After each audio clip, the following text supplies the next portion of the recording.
Attention, attention please. Stand by for another episode of When Humanists Attack.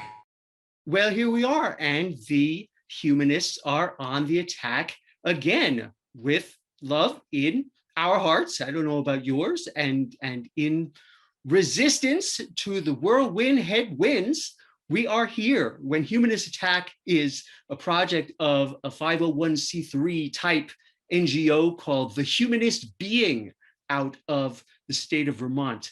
I'm Roger Kimmel Smith, and I am gleefully delighted to have as my guest on our platform, Mr. Matt Meyer, who is an international world-class organizer, educator, coalition builder, author, and editor. He has led training seminars and conferences in over 6 countries on 5 continents on topics such as revolutionary nonviolence and the connections between militarism and other systems of oppression, including colonialism and political imprisonment.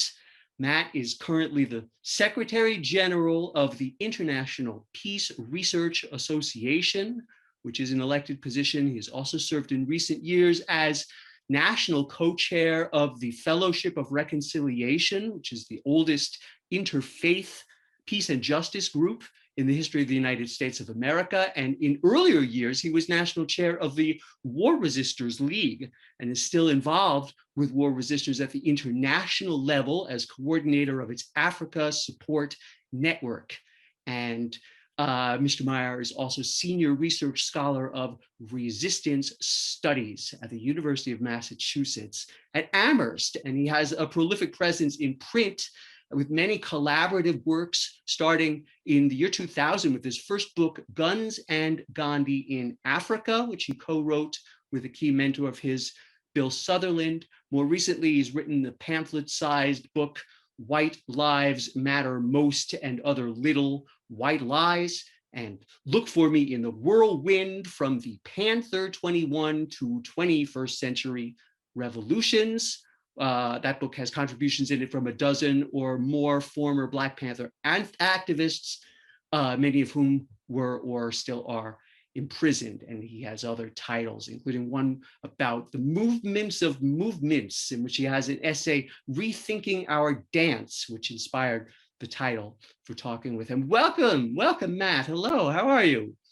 Roger, thank you so much. You gave such a detailed description of me. I'm sorry we're out of time now. We don't have time to discuss things, but He's gone. He's gone. Travel has reopened up, and we have this little space next time. No, I'm just joking. Roger, great to see you. It's great to be with you all. You know, in the Fellowship of Reconciliation, we talked a lot about interfaith traditions. Obviously, we have the base of Christian, Jewish, and Muslim interfaith work, and of course, we have Buddhists, and we have,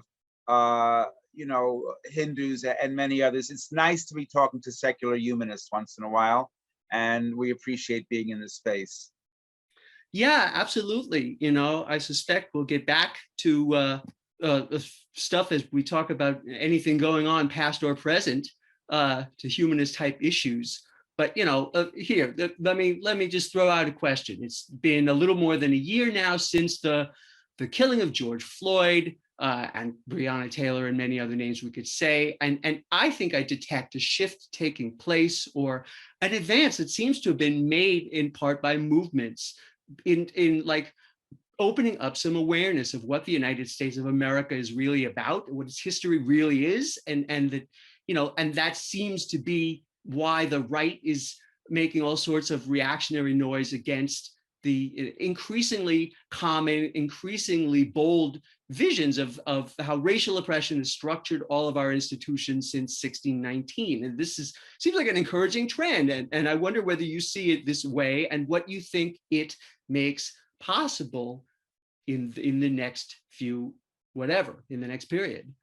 Well, thank you, Roger. I mean, I feel like for those of us of a certain age and a certain beard length and color, for us, BLM, the initials BLM, stood for many, many years, for most of my adult life, for Black liberation movement.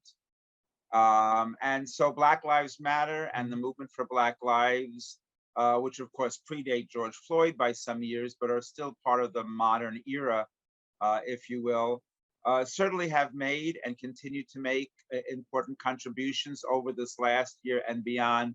But I appreciate your question in terms of the longer term movement building and organization building necessities. You know, a great architect of the movements of the so-called 1960s. And I say the phrase so-called to be precise about two things.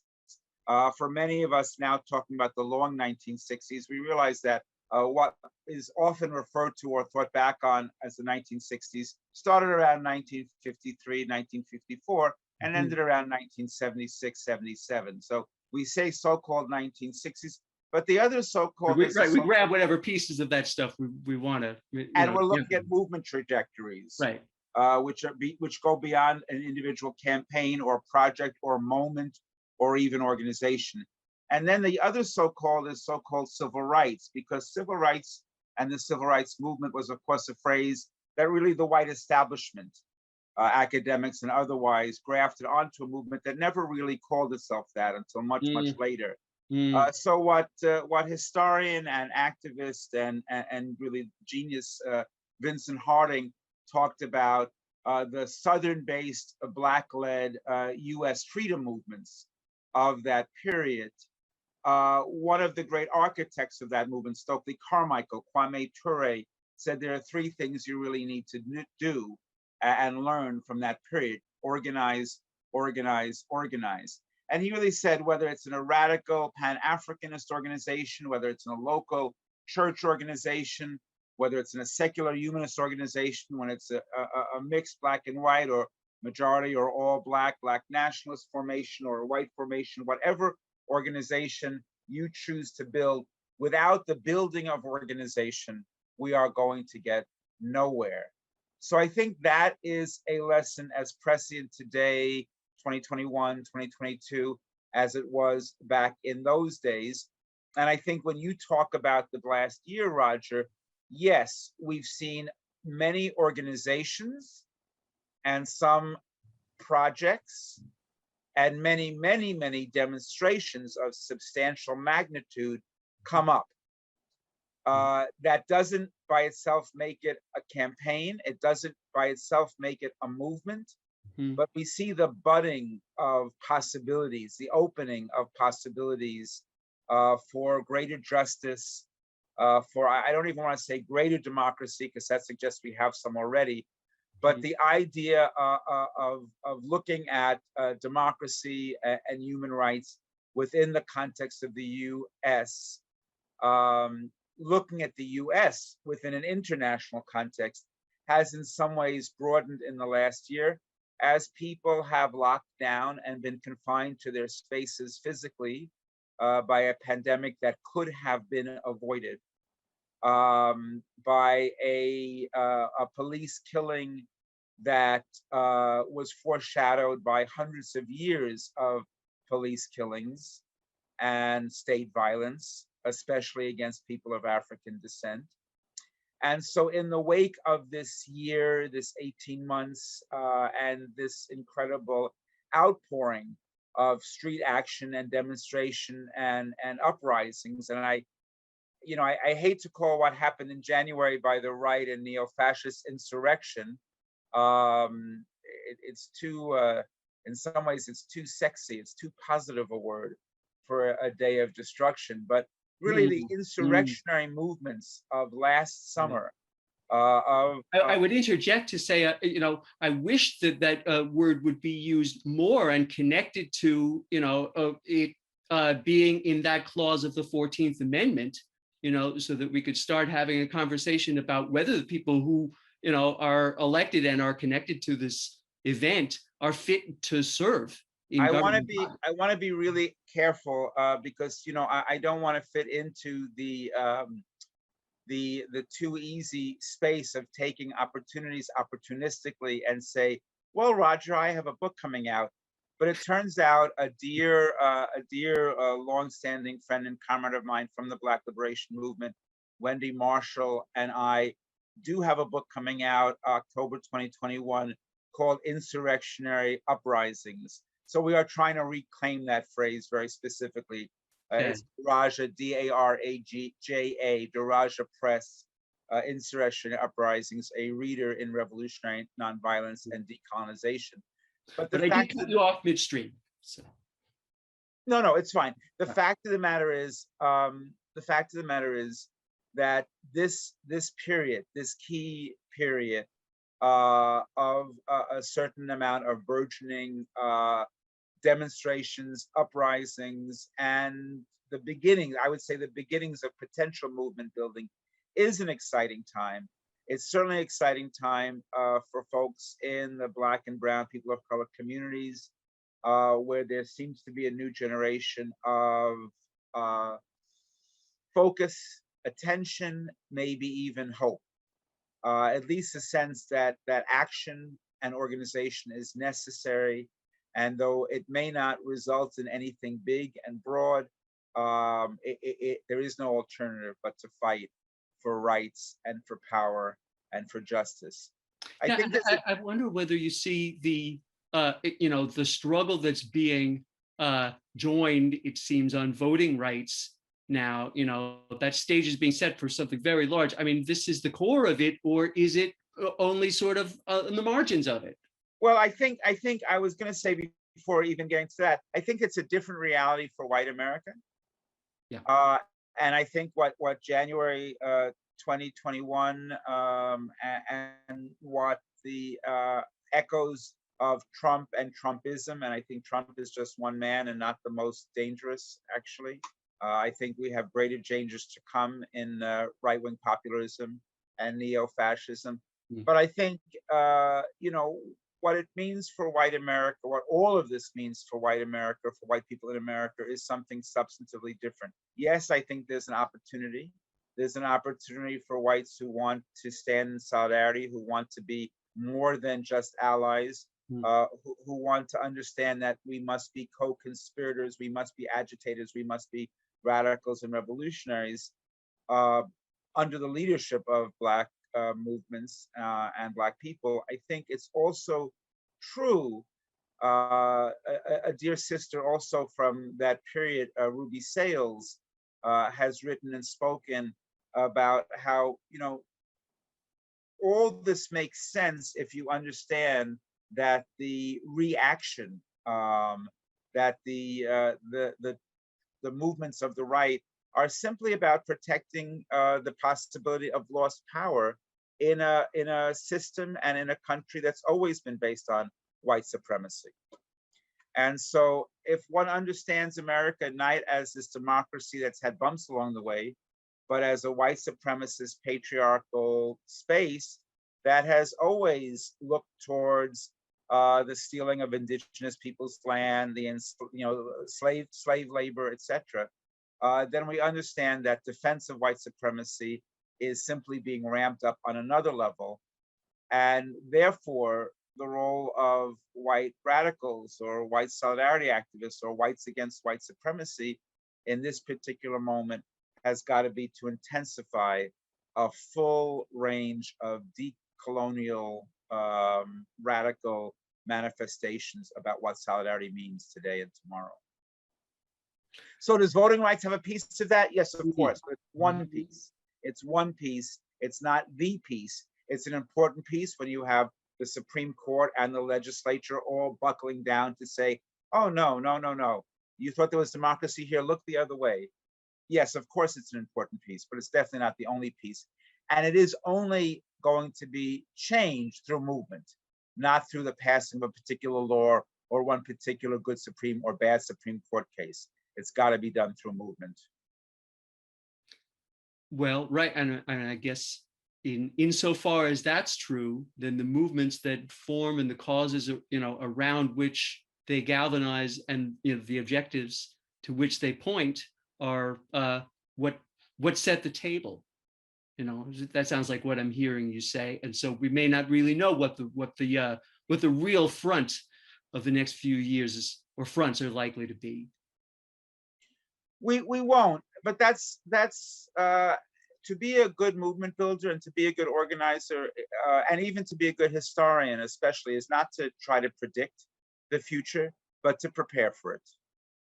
So I'll give another example with another citation. I worked with PM Press here. I don't want to make the producers of the show upset, but we have this PM Press T-shirt on, Solidarity Forever. Here, we can go back to my face now. Nice But image. a forthcoming PM Press book that I'm working on involves comrades from Cooperation Jackson in Jackson, Mississippi, who have really struggled with some key issues of dual power. They were also involved in initiating a coalition this past year and a half called the People's Strike, and looking at what it means to have an electoral strategy, a grassroots organizing strategy, dual power strategies, what it means to prepare for, not predict, but to prepare for these moments to come. And they're moments where the Black liberation movement, we think, is going to have, as it always has in US history, the key and a leading part, but also a piece where all peoples looking for true justice can have a role and can participate. Wow. It's so interesting and valuable just to hear, the seasoned, all the experience that's coming through in your choice of verbs, and such.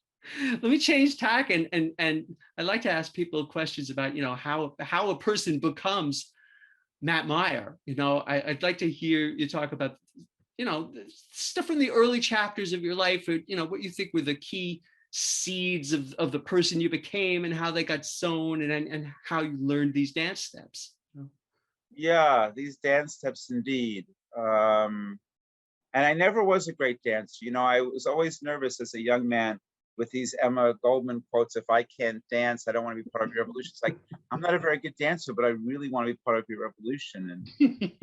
And there are other roles, I imagine. well, and one realizes that one is sometimes talking figuratively, not literally. So there are many ways we can learn how to dance. Nonetheless, I have tried to also boogie a little bit. Geez, there's a dated word, boogie. Anyway, the fact is, I did not grow up. I was not a red diaper, a pink diaper baby. My parents, my grandparents were not radicals. They were not in any anarchist or socialist or communist organization.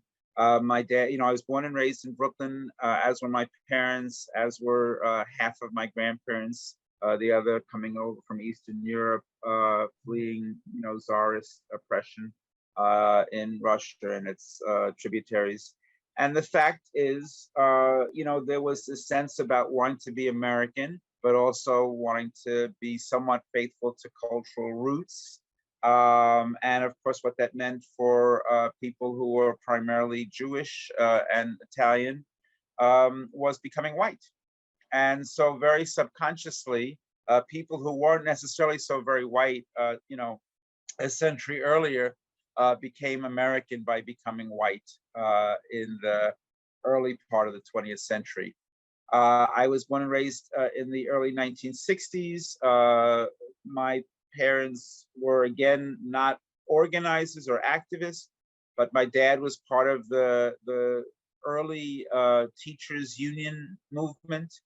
And so I learned something about working class solidarity, just growing up.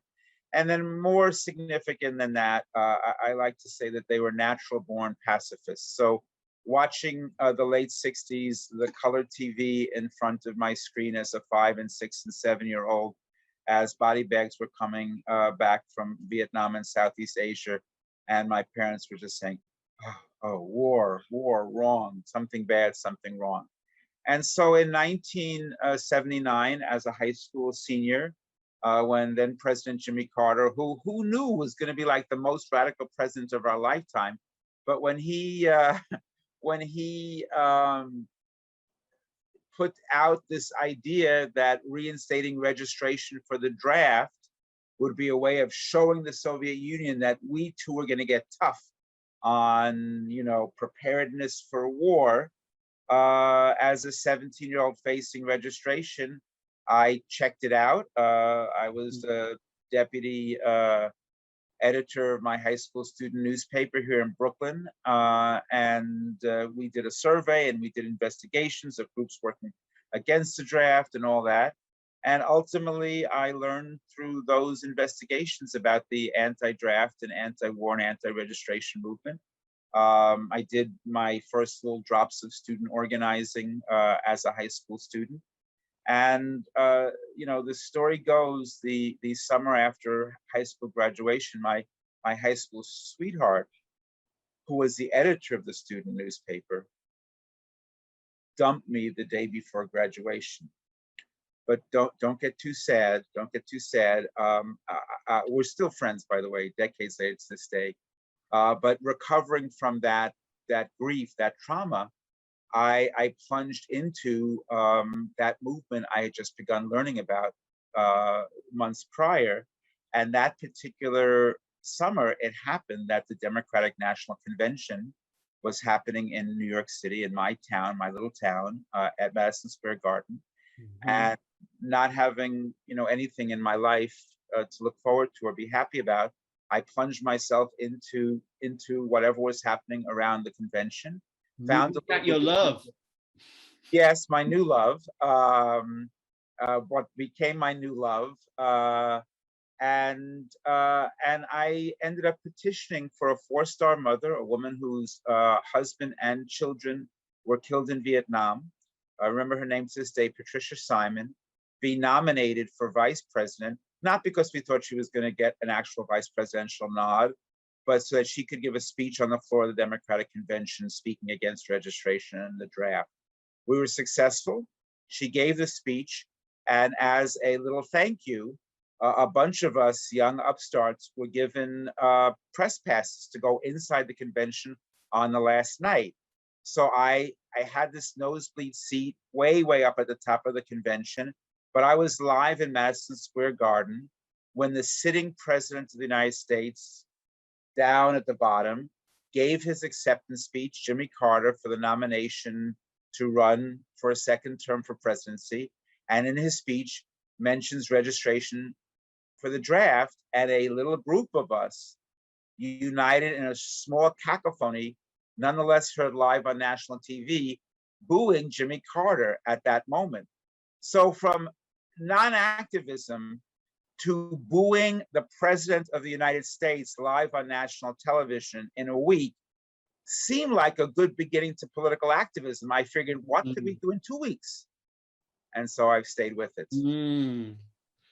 Drawn in by the media limelight. By the way, speaking of long-term relationships, for many years, as I was involved with War Resisters League, WRL, I would tell some of my teaching friends that I was going to WRL, and at some point someone said, "Who is this mistress of yours, Gabrielle?" I was like, "No." Anyway. But yet you also pursued a career in education, right? And worked for the Board of Ed. And this was your main livelihood, I imagine, for much of your adult life. So, I wonder what you think of the sort of education issues taking place now. One that comes to mind is that what the right is making a big stink of seems to just basically be exposing the United States history, through this unvarnished perspective. Yeah. I worked for many years as a high school history teacher, and then eventually as a teacher trainer, and then as a professor later in my career. But the fact is, even before some of the current struggles, I think the nexus point of this particular arc, this 21st century arc of the last 15, 20, 25 years, has been about making sure that on a federal level, on a national level, spaces for independent thought or independent action within the realm of education, pre-K through postgraduate, that those spaces for independence and creativity get shrunk. Someone looked up and said, "Oh my God, in this public sphere, we have millions and really billions and potentially over the decades, trillions of dollars that are coming from the public taxes back to the public. There's something very, very wrong about that. We have to privatize education and narrow it so that we can never have hotbeds of, I mean, forget about hotbeds of radicalism. How about just hotbeds of, oh, I don't know, thinking? We can't have that. Thinking is, I mean, you all know as humanists, thinking is a very, very dangerous activity. So the fact that, but and it's one of the key ones of basically, activities that take place in the public sphere. That seems to be the real target. So the privatization of education, of which this latest piece about, what history is acceptable to teach and which is not, has been the main struggle. It's not one, if you push me too hard, you'll hear that I'm not as hopeful. You said I'm the Secretary General of the International Peace Research Association, and I'd like to talk a little bit about that in a minute. But I have some great worries about the US. And in part, it is because I think the struggle around education and privatization is not one that's gone well. We have in certain places, especially Los Angeles, Chicago, Philly, a few other places, we have the beginnings of real independent teacher unionism. We have other places where at the college level, we have struggles of adjuncts and others to reclaim space and power and voice. But really, the institutionalization and privatization of education is going to, I think, for years and decades to come, be a problem, and not just a problem for the US, not just a problem for democracy or progress or anything close to justice and peace. It's going to be a problem for movements as well. It's going to be very hard, I think. I mean, it's different building an open system of critical thinking than it is to build a movement. But though different, they definitely cascade into each other. And it's not going to be both easy. can only result from organizing, it sounds like. And so, the organizing spaces to build movement and the organizing spaces to build educational institutions where real critical thinking can be done are both necessary and will support one another if done properly. But those are huge, huge tasks and not ones that have fared particularly well in this last period. Yeah, I mean, it is sort of toxic that there's, part of the decaying kind of social contract that we have with one another is this sense that we have to bring our hope, forward first with one another if we're going to encounter. It's perfectly fine to, be daunted, because it does seem like on a lot of fronts, we're losing ground. The victories that we may be able to claim are on shrinking territory in the face of cataclysmic problems, But we have to become better internationalists. And I have to say, if there's any little shred of or shining light, in some ways getting new levels of fluency and fluidity with the use of these technologies, these face-to-face, we're not in the same room, but we can still have meetings and communications. It gives us an ability to be better and deeper internationalists than what we were before. It doesn't do it automatically. They're tools. They're not gifts. They're not organizing gifts, nor are they shackles. Some people are like very, very worried about, all of this screen time. And some people are very, very excited. They're tools. So you can use a hammer and a screwdriver well, or you can use it poorly. But if you look for the contacts in this or that or every other corner of the planet, you can find them, and you can explore, I think, lots of areas where there's hope. I mean, I do feel like this is what you're doing. Maybe this is the chance to talk about the peace research. I mean, International Peace Research Association is, you mentioned about FR being the oldest US. IPRA is the oldest global consortium of professors, students, and community activists looking at issues of peace, justice, conflict, and nonviolence across the planet. And we've had actually for many, many years a perspective that has really struggled against Eurocentrism or US centrism. So we have 5 regional associations that make up the day-to-day of most of our work. And we have a council of people from every corner of the globe, where in Africa, Asia Pacific, Latin America, and Europe and North America, we have scholars and students and activists who are looking at their own local realities, but also looking at how we can build a better world together. The Latin Americans in the last 18 months, for example, have talked from almost the beginning of the shutdowns and the pandemic about never ever returning to the normality, to the normal of before. And in fact, taking these moments now and these moments in the last year to create a new normality. And so many, many university-based, but also community-centered and interactive, interdisciplinary spaces to say, how can we build anew? Another world is possible. I remember that slogan from 20 years ago. Absolutely. And you know, another world is possible if we build it and as we build it. So we're seeing, you know, I mean, you look at Latin America today and we'll see certain spaces, and it's not a linear, you know, progression, and it's not without its bumps. But whether you're looking at Peru and electoral work, or Ecuador, whether you're looking at Chile with its mass demonstrations just in the last month, we're now talking in middle July 2021. And so whenever this airs, or whenever a viewer may view it, it may be something different the next month.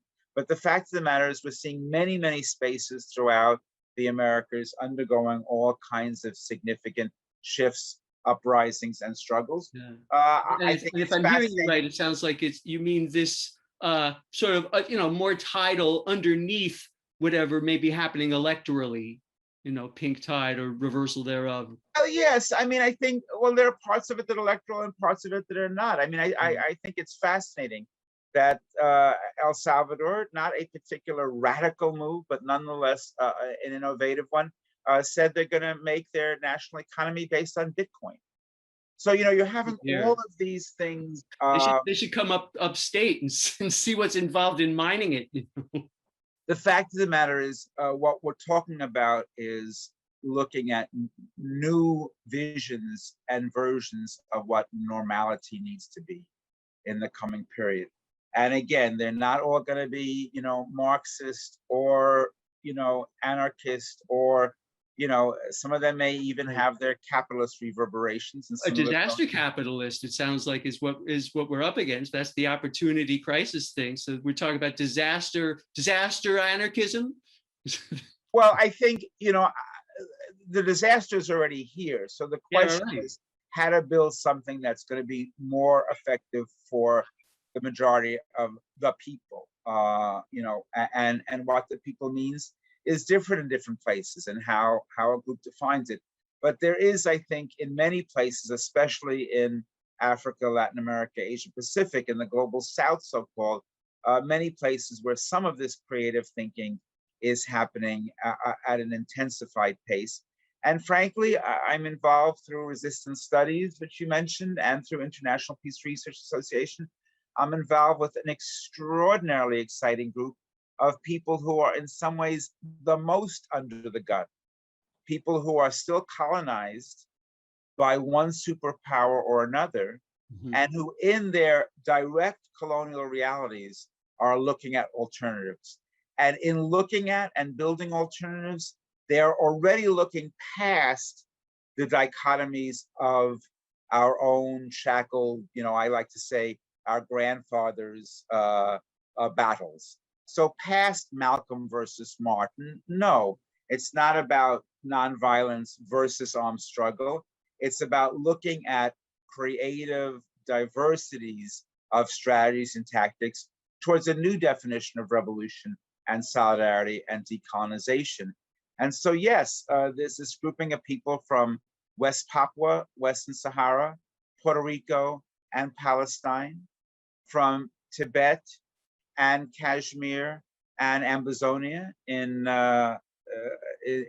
West Central Africa, who are all under direct colonialism and neo-colonialism, who are looking at how together there might be some new ways out in this 21st century struggle for freedom and liberty. Because freedom and liberty does not necessarily mean what it meant 50 years ago when we were looking at putting up, taking down the colonial flags and putting up new flags. It's not just about flag independence. It's not just about a political end to apartheid. It's about economics. It's about culture. It's about sovereignty. It's about a deeper level of liberation. And yeah, and I mean, what about peace? All of these terms that were really flags for 20th and maybe 19th century movements as well are, you know, they're drastically in need of more sharp redefinition. I think, you know, it's already been made clear that peace is not about the absence of violence, but the presence of justice. So I think that truism is already fairly well understood. So now it's about how to build effective peace through lasting justice. And I think that piece, that how-to piece, is where we're at right now. I mean, I suppose there also will always be, you know, the sort of reactively framed movement to oppose war, stop wars that are going on, you know, reframe them and prevent them from escalating. But even in the early 20th century, people like you know, H.A. Musty, you know, who was considered the dean of the peace movement at the time, right, is famously quoted, or possibly misquoted. There are a number of people who are quoted with the following phrase, and we're not quite sure exactly who said it first, but the whole idea is not a new one, that there is no way to peace. Peace is the way. And so that idea, which I think essentially echoes the thought that there is a connectivity between the ends and the means, is one that's been borne out by every liberation movement. So we look at Frelimo. I like to look at the example of Mozambique, where I did some work and did some early travel and struggle and solidarity. But you know, the Mozambicans, I think, have been very clear that for them, though their glorious victories towards independence brought about substantial positive change, that there was something about militarism and certainly about the symbol of the armed struggle that was overemphasized, and that did not, as well as they would have liked it, created a space for balance in the generations that's followed. So there have been struggles since that time. There's a reason why Graça Machel, former Minister of Education of Mozambique, is the world's leading advocate against child soldiers. That's not a coincidence. Does that make her the greatest living pacifist?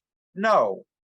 Does it make her understanding of nuance and of the connection between ends and means better than most global North pacifists? Yes, it does. Yes, in fact, it does.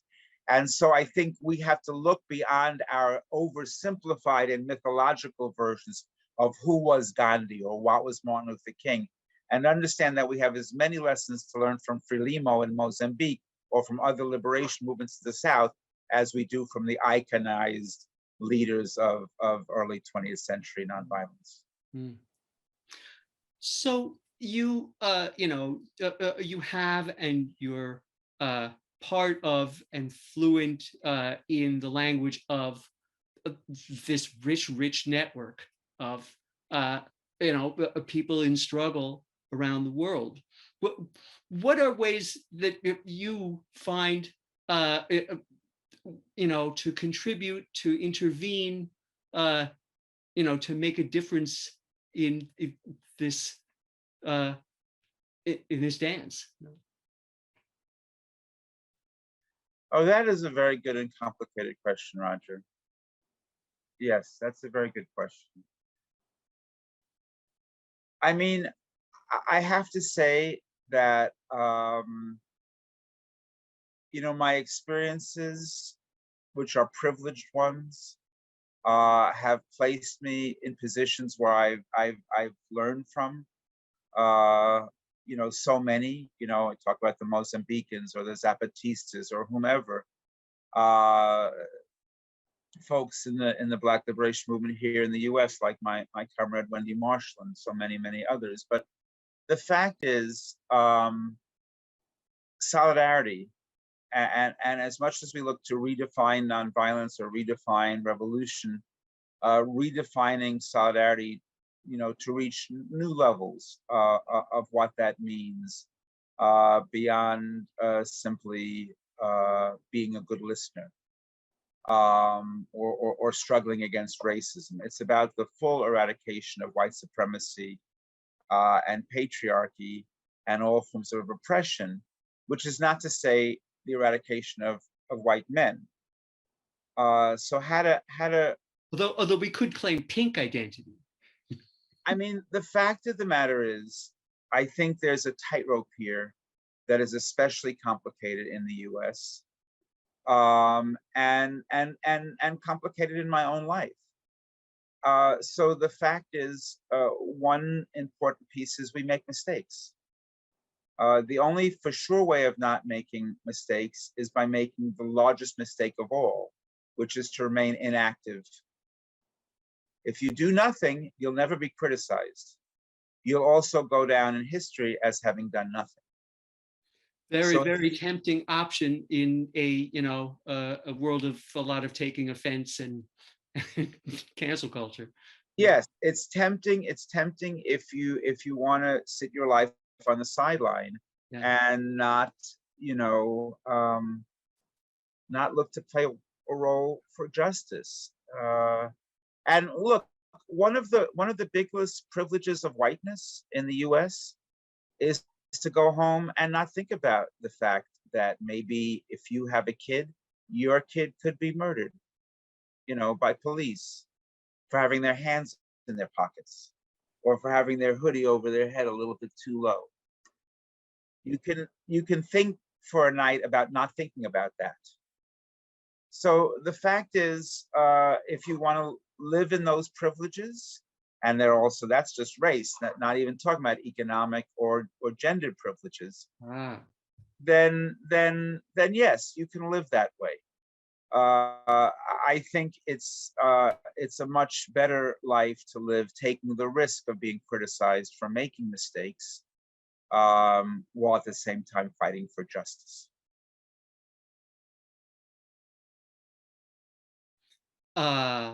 So then it sounds like those mistakes, may rank among your greatest interventions and memories and learning opportunities.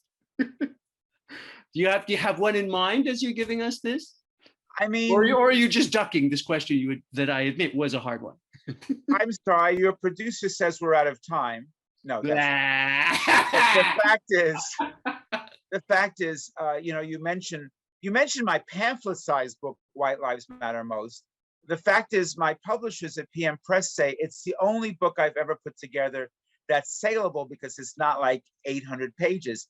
And of my other books, some writers have actually written reviews saying that in addition to being a very good read, you could actually use this to throw at, police if they're coming to attack you. So finally, I have a book that's actually someone can actually like bring with them on a weekend because it won't weigh down their backpack. So please don't call it pamphlet size. But yeah, in White Lives Matter Most, I talk about some of those examples, of moments where being vulnerable and listening and making mistakes is in fact the way to learn and grow. And without me going into more detail that we don't have time for, any of us who have been in any relationship, any one of us who've gotten out of the box, knows that the only way our relationships with other humans grow is by making mistakes, sitting down and breathing, and learning from them and moving on. So in that way, look, there's a lot that gets confused about the interpersonal and the institutional. I believe in institutional change. I don't believe that if we just feel good and act better, the whole system will change. No.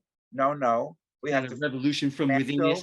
yeah, we have to fight to dismantle the systems of capitalism and patriarchy and white supremacy. But there is a connection between understanding how one grows as a person in relationship to other people and how one grows as an organizer, making mistakes, but learning from them and moving forward. So if you've done one, which we've all done, then I invite everyone to do another, because if we do not organize and build a movement, we will just suffer greater catastrophe. We will see, look, the reason that Trump got the number of votes he did is because they've organized. They've organized. It's not just that they have money. It's not just that there's a lot of racism in the United States. They have organized. And if we do not organize too, whatever the we is, revolutionaries, anarchists, socialists, communists, humanists, Christians, Jews, if we don't organize for a progressive, forward-looking, justice-based democracy, then we are going to suffer the defeats of lurching, incoming 21st century fascism. Human solidarity. When humanists attack, they learn from their mistakes. It's a beautiful, it's a genuinely inspiring notion. I'd love to jawbone much more about it, and I hope we will, but we could close the episode on those inspiring words. Thank you so much, Mr. Meyer. I hope we'll be able to catch you sometime later in 2021 or 2022. Excellent. You have to stop calling me Mr. though. Anyway. But yes, all power to the people. One love, and thank you all for the great work you do. Keep it up. Solidarity dancers, thank you for watching the video to its end. Do those things the algorithms and the humans request you do. Peace out.